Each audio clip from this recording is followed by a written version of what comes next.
A dreamy youth in the American suburbs. When I close my eyes and drift back to my earliest adult years, I almost feel the warm breeze of the Massachusetts summer on my skin again. Back then, life in the suburbs just outside Boston had a special magic, filled with endless possibilities and a sense that every day could bring a new adventure. The streets of our tightly knit town were lined with mighty oaks and maple trees that burst into fiery colors each autumn, and nearly everyone greeted you by name. At that age, barely out of high school and with all of life shimmering before me, I felt utterly fearless. I suppose that's the beautiful arrogance of being young and convinced that the world exists just to offer up its secrets. Sneakers slung over my shoulders, hair pulled up in a messy ponytail, I'd bike with friends to the edge of a sparkling pond ringed with reeds and cattails, telling each other about our outlandish plans for the future. No mountain seemed too high, no dream felt out of reach. Some friends joked that our little suburb was boring, but I felt the opposite. To me, every corner store was its own tiny universe, and every shimmering sidewalk in the warm dusk was an invitation to explore. My parents were children of immigrants, proud of how far they'd come, and eager for me to chase opportunities they'd never dreamed possible. Family gatherings would spill out onto the back porch with laughter and food, sometimes barbecued ribs, sometimes spicy empanadas, while the red radio in our kitchen played decades-old Motown hits, and everyone argued whether Diana Ross or Stevie Wonder was the greatest of all time. Those bustling, joyful scenes taught me to embrace community and make joy out of simple things. I was the eldest of 3 children, which meant I felt the weight and thrill of setting an example. I tried everything with abandon: part-time jobs at the bakery and the movie theater, volunteering at the local animal shelter, going to school dances with butterflies in my chest and high hopes in my heart. Academics came pretty easily, but it wasn't good grades that excited me. What thrilled me most was the sense of change humming through the whole country, the feeling that maybe, if I worked hard enough and loved deeply enough, I could really make my own mark in the world. Looking back, what I remember most vividly is the sense of belonging surrounded by so many dreamers just like me. We made promises under summer stars to never leave each other behind, not knowing how adulthood would test us. Those days were noisy, sometimes awkward, but always full of hope. I didn't yet know about the painful choices and unexpected heartache that would come. All I knew then was that youth meant soaring on the wings of possibilities, and that the suburbs of my little town were the best launch pad I could have ever asked for. Getting married young, and the weight of social expectations. In the early years of my 20s, I found myself at that pivotal crossroads where youthful dreams and reality meet head-on. In suburban America, especially within tightly woven communities like ours, getting married young wasn't just common, it was practically expected. There was a palpable sense of urgency in the air, carried by mothers and aunts at backyard barbecues and echoed between the shelves at the local grocery store. "Don't wait too long," they'd whisper, almost as though the right window for happiness was a fragile thing that could slam shut if you waited too long. Even teachers and neighbors would nudge with gentle jokes or outright advice. "You're quite the catch. Don't let the good ones get away." Looking back, I realize that a lot of those expectations were shaped by tradition and a certain nostalgia for what our parents had experienced. Many of us, children of immigrants or first-generation Americans, grew up learning that marriage was more than just love. It was an achievement, a proof that you belonged and could start your own chapter. My friends and I sometimes laughed about it after class, but underneath our jokes, I could tell that anxiety was quietly building. The thought of ending up alone, or failing to meet the standards everyone set for us, started to weigh heavily, even before I was old enough to buy a drink. My parents were especially vocal. They proudly reminded me of the sacrifices they'd made so I could grow up safe, well-fed, and with every opportunity. "Just like we built this life for you, you must now build your own family," my mom would say. They worried too, that if I waited too long I'd have fewer choices or somehow miss out on happiness. The dinner conversations became a chorus of well-meaning advice. It was overwhelming at times. I felt like a contestant in a game show, with invisible points ticking away for every year I remained single. If I hesitated or spoke of different dreams, the immediate response was, "But marriage is the foundation." It didn't help that my reputation in our town was that of a good catch. People noticed my tall frame, clear skin, a kind smile, traits that neighbors gossiped about with thinly veiled excitement for my prospects. Suddenly I felt like I was standing center stage, every move scrutinized by both loving family and nosy community members. Any young man I spoke to became a topic, and invitations to community events felt like auditions for future in-laws. The pressure came with a double edge. On one hand, I received a steady stream of setups and introductions, invitations to small get-togethers where a nice young man may happen to be. On the other, the underlying message was that failing to pair off and marry soon would disappoint not just my parents, but everyone else who was quietly rooting for a happy ending. My own desires, college ambitions, the hope of seeing other places or maybe just growing up a little more, took a seat behind this powerful social momentum. There were days when I didn't know if my choices were really mine, or if I was just playing a part that had been written for me. So when I finally agreed to meet William, a friend of a friend new to town with a steady job in local IT, there was relief and apprehension in equal measure. The first encounter was a blur of nervous small talk and mental checklists. I could almost hear my aunt's voice in my head ticking off every box he met: a responsible job, polite manners, a gentle humor.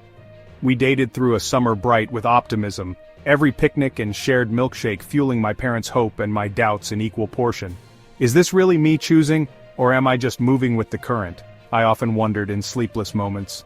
Still, the joy of young love is hard to argue with. His gestures, the ease of our laughter, our whispered promises beneath the old oaks of our suburban hometown. Yet there was always that whisper from my childhood, reminding me that love was only truly celebrated when it ended in vows. By the time I said yes to William's proposal, I felt both victorious and afraid. Victorious because I had checked all the boxes that had been created for people like me. Afraid because I wasn't entirely sure I knew who I was outside of this script I'd stumbled into. But on our wedding day, surrounded by family, friends, and the irreplaceable comfort of meeting society's expectations, I convinced myself that happiness would come naturally, and that maybe, by fulfilling everyone else's dreams, I'd learn to chase my own somewhere along the way. A journey as a daughter-in-law in a traditional American family. Being a daughter-in-law in a traditional American family was nothing like what I'd imagined back when I was still a love-struck young bride. I came into my husband's family believing that, in the free and open culture of America, things would be easier than the stories I'd heard from older relatives back home. Little did I know, some families held on tightly to old customs and expectations, especially families with deep roots or recent immigrant backgrounds. My new home was a stately two-story house with an immaculately kept front yard and the American flag fluttering above the porch. Despite the outward embrace of the American dream, the family clung to strict routines, roles, and plenty of unspoken rules. My mother-in-law, Mrs. Callahan, was a matriarch in every sense of the word, regal, sharp-eyed, and utterly uncompromising. She ran her house like a command post, and from day one made it clear that the newest member, meaning me, had everything to prove. Every morning started before sunrise. I'd tiptoe past closed doors, careful not to wake the others. Downstairs, Mrs. Callahan would already be waiting, a steaming mug of black coffee in hand, her expression equal parts welcoming and expectant. "The early bird gets her work done," she'd remark, her glance softening only slightly as I fumbled with the kitchen chores. She insisted that I learn the exact way to fold napkins, the method to polish silverware so it sparkled, and even the family recipe for homemade biscuits. No shortcuts allowed. There were gardens to weed, floors to scrub, windows to shine, and pantry shelves to line up with monastic precision. No matter how hard I tried, checking tasks off a never-ending list with aching arms and a hopeful heart, there always seemed to be something not quite right. Maybe I stacked the towels the wrong way or missed a speck of dust behind the piano. Sometimes it felt like Mrs. Callahan was testing me, measuring my worth as a wife and daughter-in-law with every chore. When dusk fell and the family gathered for supper, she'd serve up gentle corrections with the mashed potatoes. "It's good, but next time let's try to use less salt, dear," she'd say in front of everyone. A shore of comfort in my husband's embrace. After the mounting tension and constant challenges of integrating into my new family, I found that my husband became my anchor, my source of solace at the end of every exhausting day. William was not just the man I'd chosen to stand beside. He unexpectedly grew into the gentle harbor I could return to, especially during the storms I weathered as a daughter-in-law. Each morning as sunlight slanted through our bedroom window, I often woke before him. There was a comfort in watching him sleep, the steady rise and fall of his chest grounding me when everything else felt unpredictable. When he finally opened his eyes and smiled, sometimes reaching for my hand without a word, it felt like all the unspoken anxieties melted away, if only for a moment.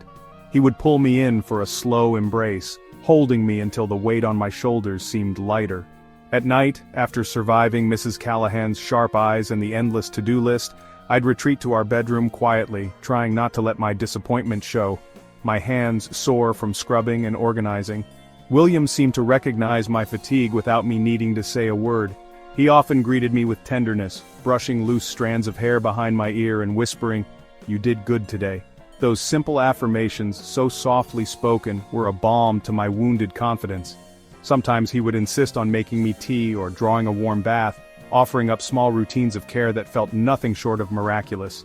We developed our own private rituals in the evenings that became our salvation, lounging in our old armchair together, listening to his favorite jazz records, or sharing inside jokes that no one else in the big house would ever understand. That intimacy became the glue holding my heart together.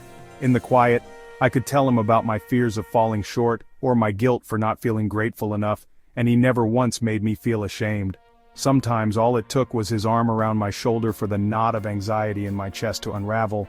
Looking back, I realize I might not have survived those first years without William's gentle devotion. Every day he reminded me, through his actions more than his words, that I was loved for exactly who I was. Our relationship was not perfect. There were misunderstandings and sometimes even arguments about boundaries with his mother. But at the core, William always made it clear that I wasn't alone in my struggles, and that we would learn to carve out happiness together no matter what obstacles the world or family might place before us. Motherhood, the arrival of little angels. From the very first moment I found out I was expecting, an entirely new universe seemed to bloom inside of me. The news of my first pregnancy felt both miraculous and terrifying, a dizzy mix of wonder at the life growing within, and fear that I wouldn't be enough for this tiny soul who would soon depend on me for everything. My world, once so focused on dreams of self-fulfillment and ambition, gently tilted its axis toward something deeper. The journey of becoming a mother in a country so far from where my parents first dreamed of a future for me. The months leading up to Michael's birth were packed with anticipation and unfamiliar rituals. I remember cautiously selecting tiny onesies at the crowded mall, running my hand over impossibly soft blankets and toys, losing myself in the colors and scents of a hopeful future. Shopping for baby gear in American department stores was an adventure in itself. I found myself bewildered by the sheer variety: diaper pails with fancy mechanisms, endless stroller options, bottle sanitizers that promised peace of mind.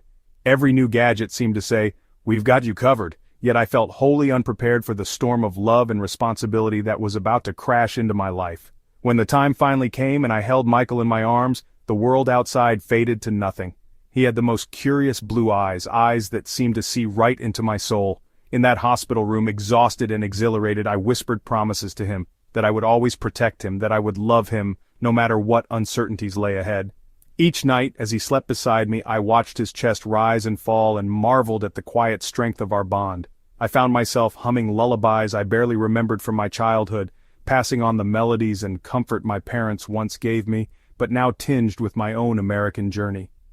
Welcoming James 2 years later brought new joys and fresh challenges. The second time around I felt a bit wiser, but also acutely aware that every child is a whole new mystery. James, more reserved than his older brother, entered our lives with a gentle stubbornness that tested my patience and gave me a deeper well of tenderness too. I realized then that being a mother in America was a patchwork of contradictions, nurturing independence while longing to keep them close, encouraging self-expression yet worrying constantly about their place in a world I was still learning to navigate myself. Motherhood was not simply about midnight feedings, doctor's appointments, and school pickups. It was about creating a sense of belonging, a home that mixed the warmth of my childhood traditions with the possibilities found in a new land. I made it a point to cook both American comfort food and the spicy empanadas I grew up with, wanting my sons to taste the love of both worlds. Bedtimes often turned into stories about distant relatives, our roots, and how their grandparents crossed oceans for hope. In those stories, I tried to infuse them with pride in where they came from, while giving them the courage to build their own American dreams. As they grew, I marveled at their differences. Michael with his exuberant curiosity and hunger for learning, James with his quiet strength and keen observation of the world. I celebrated each milestone, first steps across the living room carpet, the first wobbly bike rides on suburban sidewalks, and the proud moments of their school performances. There were setbacks too, tantrums that left me questioning if I was doing enough, illnesses that kept me awake at night, and the aches of missing family back home during major holidays. In those moments, I discovered reservoirs of resilience I had never tapped before, resilience fueled not just by necessity, but by unconditional love. Looking back, those early years of motherhood in America were my greatest adventure, filled with exhaustion and laughter in equal measure. My sons taught me to grow as much as I nurtured them, transforming me from a young dreamer into a woman anchored by love's fiercest responsibilities. Through every challenge and triumph, they were, and still are, my little angels, guiding me toward the best version of myself, no matter where this journey takes us next. First storm, marital breakdown in a bustling metropolis. The first time a real storm swept through my marriage, it caught me entirely off guard. Life in the bustling city had its own rhythm, fast-paced mornings, distant evenings, and the kind of loneliness that sometimes echoed through even the most crowded of subway trains. For years, William and I tried to keep up with city life and all its expectations, good jobs, polite dinner parties, and the endless to-do lists that filled every waking hour. I had convinced myself we were solid, that our foundation was strong enough to withstand anything. But the truth is, cities have a way of exposing the small cracks you never knew existed in your life and your heart. At first, the changes came slowly. William started coming home later, brushing off dinners or family plans with vague excuses about work or new friends from the office. I tried not to worry. After all, we were both busy and I trusted him. But the trust I took for granted began to erode on a warm spring evening when I found a letter carelessly tucked away in his coat pocket. "Thinking of you," it read in handwriting that was not my own, "and the way you make me laugh when no one else can." My chest tightened. The words weren't explicit, but the intimacy was undeniable. My heart thudded heavy in my chest as I realized I was holding evidence of another woman in his life. That night was an agonizing blur. I waited for William to come home, my hands trembling as I rehearsed what I might say. When he finally arrived, I confronted him, not with anger, but with a wounded curiosity. The truth tumbled out and shattered whatever illusions I'd held on to. He admitted he had been seeing a coworker, someone who made him feel alive in ways he couldn't explain. I felt as if someone had opened the window to our apartment and let in a harsh winter wind, chilling everything I thought was safe and known. The days that followed were a haze of anger, confusion, and disbelief.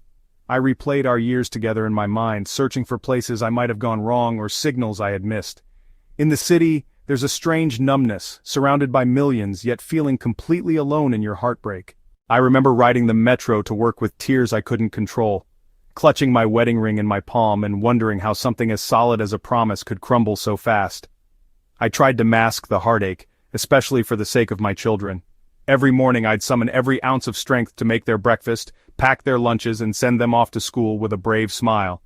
The city outside my window pulsed with life, honking horns, flashes of neon, laughter from bars below, while inside, my world spun on a different, broken axis. Friends tried to comfort me, urging me to fight for my marriage or, alternatively, to reclaim my independence. But advice felt hollow compared to the haunting silence of my once happy home. Even neighbors seemed to sense the tension, their sympathetic glances thick with unasked questions. As weeks passed, William and I drifted into a tense truce, our conversations little more than exchanges about groceries, bills, and the children's schedules. Gone were the easy jokes, the shared dreams whispered late at night. I wondered how we had gotten here, how two young lovers from a small town, filled with so many vows and ambitions, could lose each other on crowded city streets. Some nights I found myself wandering through the city alone, letting the blur of car lights and distant jazz from apartment windows become a soundtrack to my grief. Facing the first true storm in our marriage felt like being stranded at sea. I was battered by waves of regret and anger, but also sharp pangs of nostalgia for the simplicity we once had. I realized the city, with all its thrilling noise, had also made it easy for us to drift apart, offering endless distractions but few moments for genuine connection. Ultimately, the rift between us deepened, leading to choices I never anticipated. The glittering city lights outside only seemed to highlight the darkness I faced within. It was the end of an age of innocence for me, a storybook chapter coming to a close, replaced by harsh realities and the sobering knowledge that love, even the strongest kind, can be fragile beneath the bright and restless sky of a big city. Breakdown and the pain of single motherhood. The day William truly left was the day the word single mother stopped being just a distant statistic and became my living, breathing reality. There's a certain sharpness to loneliness when it arrives unexpectedly, especially in a foreign land, a country where opportunity and isolation walk hand in hand. One morning, the closet was half empty, his toothbrush gone, and the only sound was the hum of the old refrigerator and my own quiet sobs, muffled so the boys wouldn't hear. Sometimes I think heartbreak in America is an entirely different species, a pain that is both private and public. There's the ruthlessness of city bills, the endless forms for government help, the persistent sense that every neighbor, every teacher, every well-meaning cashier at the grocery store pities you just a little bit, the way people speak slower and softer when they ask, "How are you holding up?" as if staying afloat itself is a kind of miracle. I quickly learned that survival was about more than just paying rent on time or keeping food on the table, though those worries knocked at my door daily. I became both mother and father, caretaker and breadwinner. Every morning, I hustled through a regimented schedule, dropping Michael and James at daycare or school before clocking into one of my patchwork jobs, prepping sandwiches at the train station, cleaning houses for families I would never really know, or working night shifts in little warehouses on the city's edge. My hands grew rough, my back ached, but my resolve only sharpened. Because every dollar meant another week with lights on and my boys' bellies full.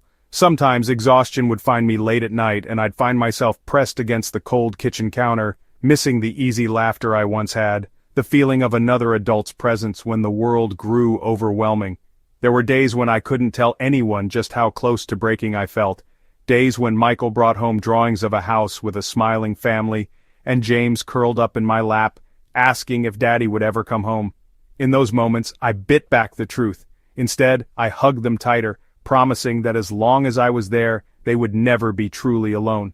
What few ever see are the countless little humiliations that come with suddenly standing outside the warm ring of coupledom, filling out school forms that always ask for mother and father, facing the quizzical look from a pediatrician when you shuffle into the waiting room solo, realizing you no longer fit the neat boxes of normal in polite society.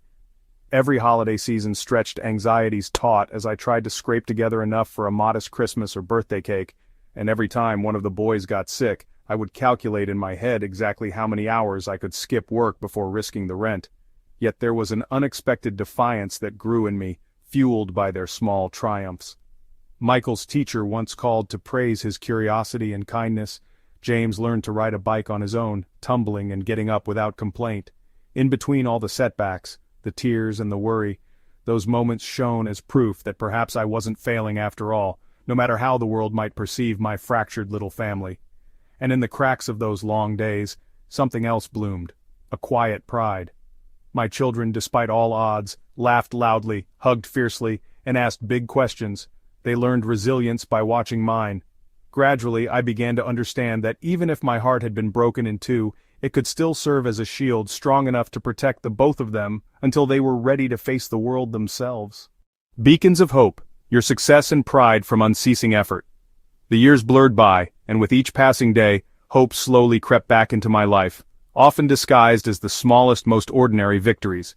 Watching Michael and James grow was nothing short of witnessing miracles unfold one quiet step at a time.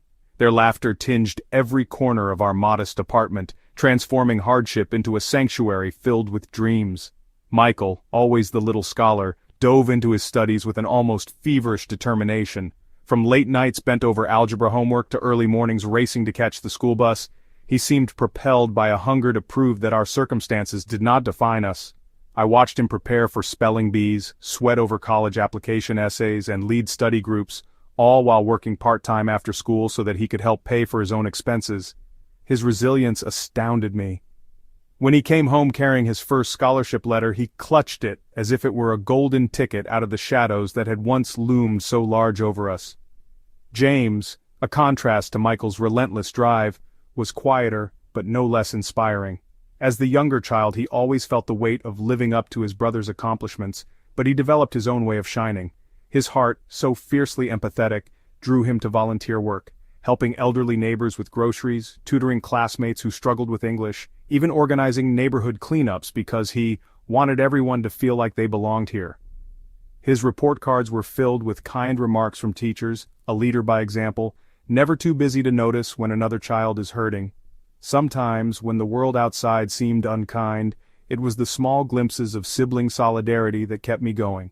Michael, despite his busy schedule, always made time to cheer for James at his soccer games, and James, in turn, became Michael's biggest fan, baking him good luck cookies before big exams or admissions interviews.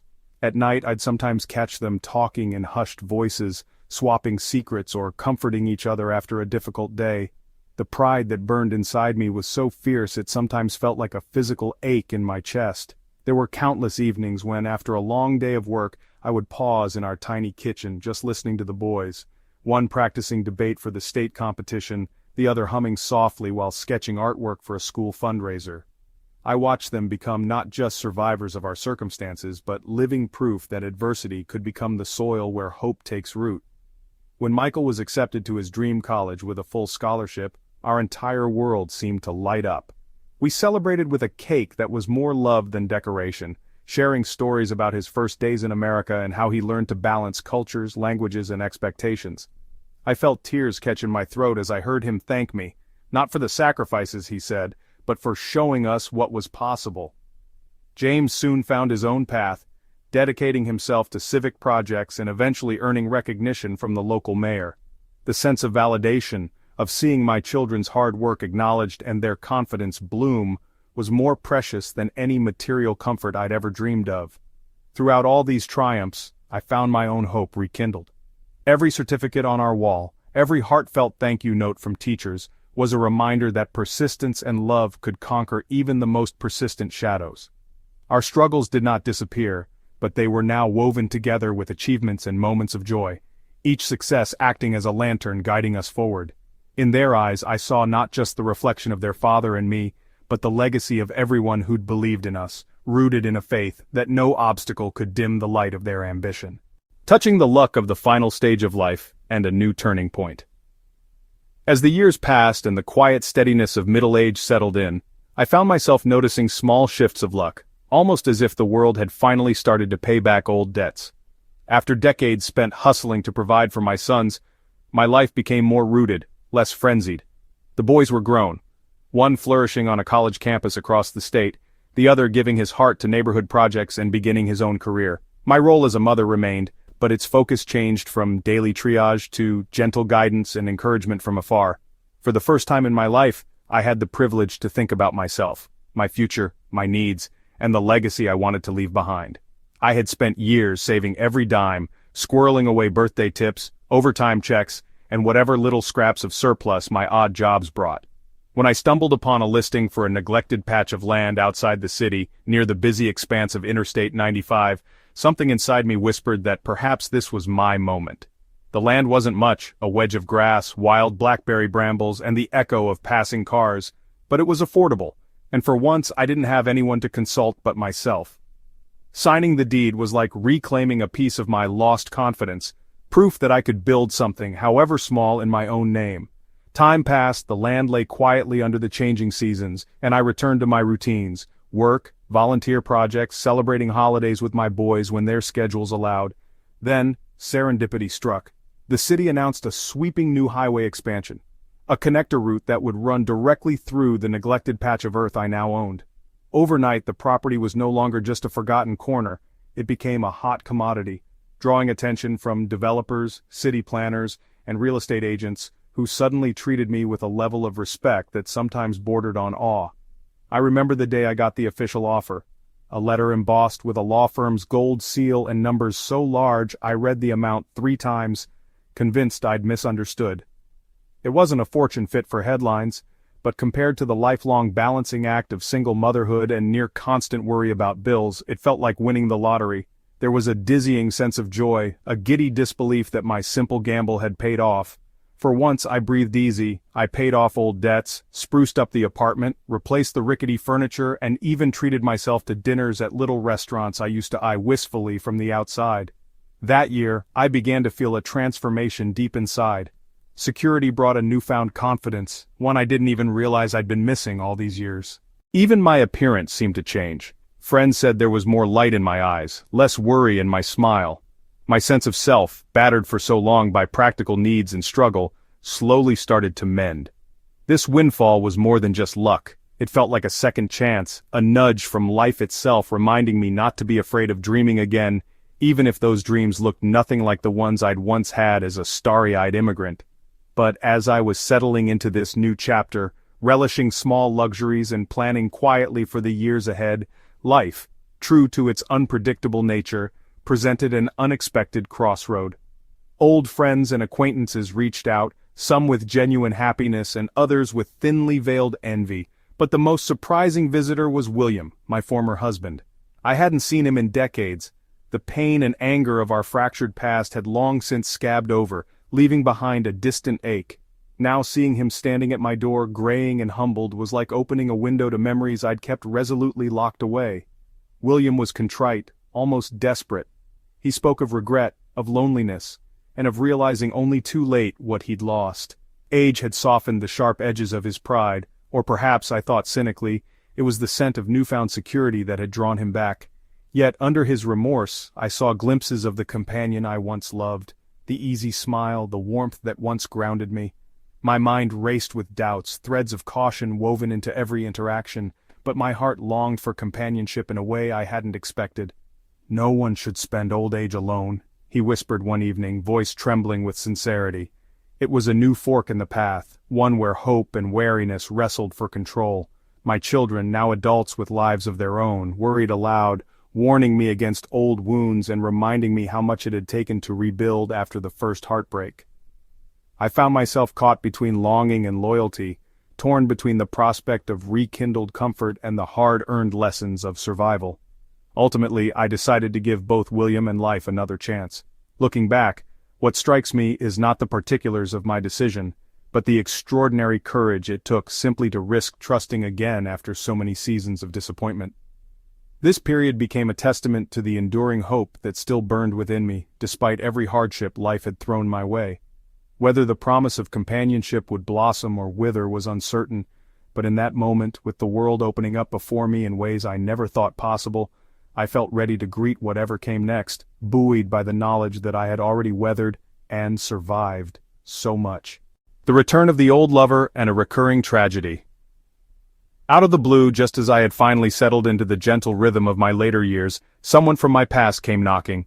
William, the very man whose absence had once forced me to grow a new spine from heartbreak. 30 long years had passed since we had last faced each other as anything more than faint memories and unresolved regrets. The knock on my apartment door echoed louder than I cared to admit, opening wounds I thought had long since healed. William arrived more fragile and subdued than I remembered. His hair now snowy white, his posture bent, he seemed to carry a lifetime of burdens in his tired eyes. The moment I recognized him, a chaotic swirl of memories came flooding back.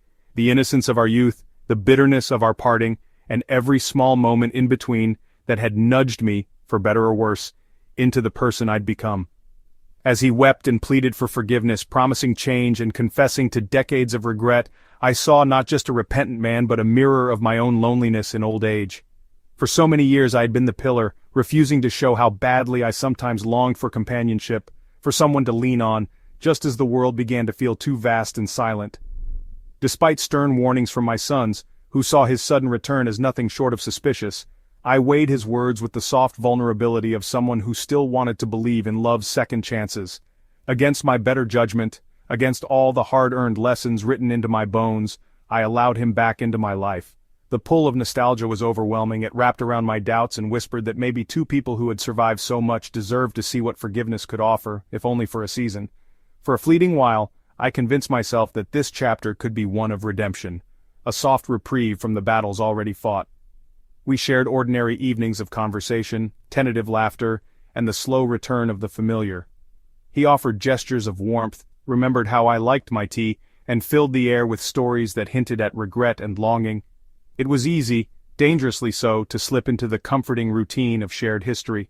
Yet, beneath every gentle touch and careful word, something sharp and uncertain still lingered.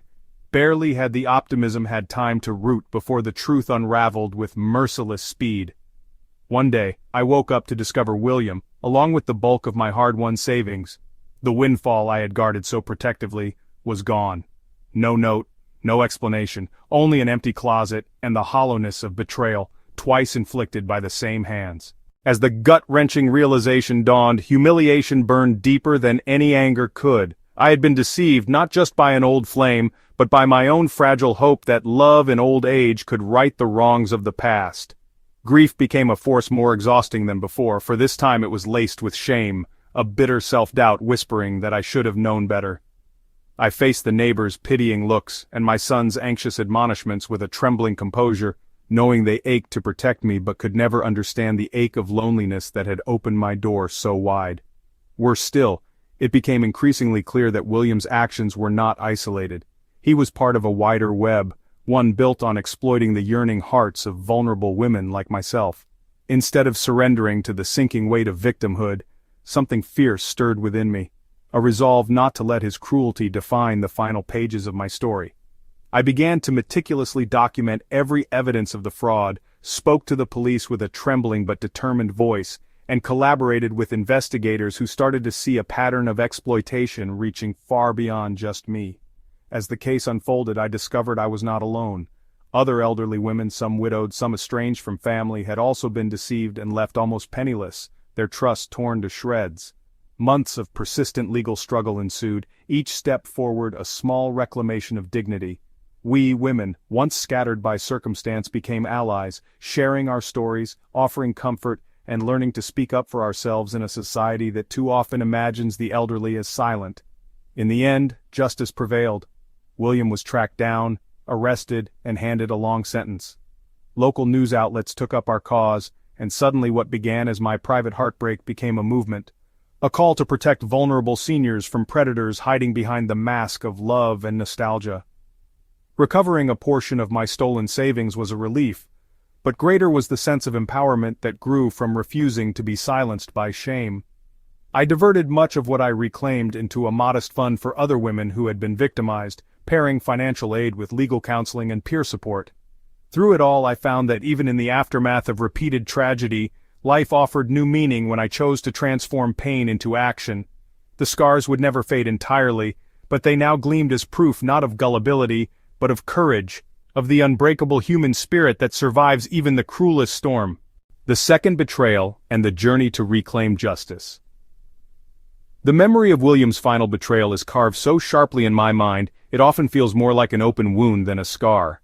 I thought old age would soften the blows life delivered, but there is a particular cruelty in being deceived when you are most vulnerable, when you finally allow yourself a measure of hope after years of solitude. When I discovered William was gone, along with my hard-earned, hard-fought windfall, the anguish was blinding. My trust had been stolen twice by the same hands, and this time, the loss was tinged with humiliation. How could I have believed in his remorse, ignored my children's warnings, and let love blind me to warning signs that should, by now, have been obvious? In the first weeks after his disappearance, grief gave way to a corrosive anger. I couldn't sleep, couldn't eat, replayed every word, every glance, trying to pinpoint the moment deception began. The world seemed to shrink and darken. Friends would call, offering comfort or condolences, but I was ashamed to answer. I dreaded meeting my children's gaze, worried they would see not their strong, resilient mother, but someone foolish and broken. There was a suffocating sense that my dignity, so painstakingly rebuilt after a lifetime of hardships, had been stripped away almost overnight. But after the waves of self-blame and despair, a stubborn ember kindled deep inside me. I refused to be a victim, refused to let William or any man rewrite the end of my story. The shame, I realized, did not belong to me. It belonged to the one who preyed on trust and kindness, who believed that because I was elderly, I would be powerless. The moment I shifted this perspective, resolve overwhelmed sadness. I called my sons, explained everything, and together we mapped out every step, from reporting to the police to documenting every shred of correspondence, bank record, or piece of evidence. Navigating the legal process as an older woman was daunting. I confronted skepticism and bureaucracy at every turn, bank tellers who shrugged, police officers who seemed to imply I should have known better, community members who whispered behind my back. Yet, bit by bit, I found my voice grew steadier. I was not alone. When my case drew attention, other women came forward, many with their own tales of heartbreak and financial ruin at the hands of men like William. We became a quiet sisterhood, sharing pain, pooling advice, supporting one another in ways big and small. Each of us had been targeted for a reason, but together we were far from powerless. It took months, Long appointments, stacks of paperwork, and more than one night where I despaired the toll the ordeal took on my health and peace of mind. The investigation grew as more evidence mounted: fraudulent documents, trails of transferred funds, testimony from others who had been manipulated. I began to see that my story was not isolated. It was part of a larger pattern, and fighting for justice meant fighting for others besides myself. The day the police called to inform me that William, and several accomplices, had been apprehended was a strange blend of relief and bittersweet closure. I testified in court, recounting not only the events, but the emotional devastation wrought by his betrayal. My words helped secure a long sentence for William and a stern warning for those who'd aided him. More importantly, the press coverage, though overwhelming at times, shed light on the vulnerability of elderly women to such crimes and motivated changes in community awareness and support for similar victims. Through it all, I learned that justice is never perfect. Some losses are permanent, and the trust I placed in others will forever be tempered by caution. But standing up for myself, loudly, unashamedly, and without withdrawing into the shadows, restored dignity piece by fragile piece. I emerged not only as a survivor, but as an advocate. With my son's encouragement, I began to speak at local support groups and workshops, sharing my experience and helping others fortify their own defenses. The very pain that once isolated me became a bridge to connect, uplift, and protect my community. If betrayal was a bitter inheritance, justice became my enduring legacy, rising from pain and rediscovering the meaning of life. In the aftermath of betrayal and struggle, there came a time when the darkness began to lift, not in a grand, triumphant sweep, but in gentle, daily increments. The pain of loss and disillusionment lingered, but somewhere between morning routines and quiet evenings, I started to notice small lights returning to my world. My journey of rebuilding wasn't about erasing scars or pretending the past hadn't happened. It was about honoring what I had survived and the person I had become because of it. The first step I found was forgiveness, not for the sake of those who hurt me, but for my own peace. Letting go of bitterness freed me from reliving the past, and gradually I found the courage to trust again. Not necessarily in people, at least not immediately, but in my own instincts and resilience. I realized I had weathered storms before and still managed to stand, and this awareness was the true foundation of my recovery. With time, I sought out new ways to contribute to the world around me. No longer content to live quietly in the shadow of regret, I began volunteering at local community centers, counseling other seniors and immigrants who had also faced loneliness, exploitation, or financial insecurity. My story, once a private source of shame, became a lifeline for others, proof that setbacks can be survived, and that life offers meaning in the act of reaching out. I started speaking at support groups and workshops, instilling hope in those who felt aimless or defeated. Those moments of genuine connection were balm for my soul. Outside the home, I felt change too. My walks through the city grew less solitary as I forged friendships with other women, some who had shared my pain, and others who had simply watched from afar and admired my endurance. Together we formed a patchwork family, celebrating birthdays, holidays, or sometimes just the victory of making it through another week. These friendships, so unexpected and healing, reminded me that love and kinship aren't limited to family alone. My children continued to be a source of pride and inspiration. Their visits and phone calls sparked laughter in my home again, and I delighted in watching them navigate adulthood with the kind of integrity and compassion I had always hoped to teach. Their successes felt like a mirror reflecting both their inner strengths and the unbreakable thread of love that connected us. As years passed, I grew more comfortable in my solitude. There were days filled with gardening, reading, and quiet prayers of gratitude, not for a life free of hardship, but for the capacity to find meaning within it.